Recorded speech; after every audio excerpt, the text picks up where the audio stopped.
नमस्कार, प्रणाम, राम राम। तर मी आता आलेलो आहे, माझ्या मांजराला घेऊन आलेलो आहे या दवाखान्यात। या सरकारी दवाखाना आहे। तर कोणाला यायचं असत ना तर तुम्ही या इकडे। कमी पैशात सगळा पशुपक्ष्यांचा प्राण्यांचा सगळा होता।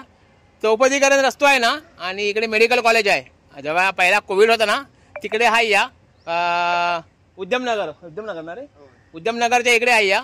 तर तुम्ही याचा लाभ घ्या, कारण ह्यात फारसा कोणाला माहिती नाही आहे, पण चांगले डॉक्टर आहेत, औषध उपचार चांगले करतात आणि खरोखरच म्हणजे काय माणूस काय माहिती डॉक्टरांकडे अतिशय चांगला बोलणं आहे आणि चांगले उपचार करतात। आणि आमच्या मांजराला पण आता इंजेक्शन वगैरे दिलं नाही आहे, औषधं लिहून दिलं नाही। तर तुम्ही औषधं खायची ती मी मग थोड्या वेळात दाखवता येच, तर दाखवता आधी हॉस्पिटल दाखवतो। ह्या बघा हॉस्पिटल, तालुका लघु पशुवैद्यकीय सर्व चिकित्सालय रत्नागिरी, पशुसंवर्धन विभाग। आणि तुम्ही या इकडे, कारण ह्या चौपदीकरण रस्तो आहे ना बाजू, बघा उद्यमनगर जो तिकडे आहे या।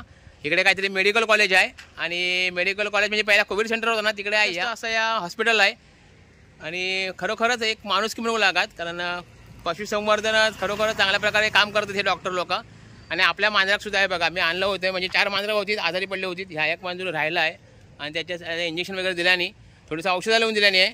तर तुम्ही कधी आलाव ना तर या।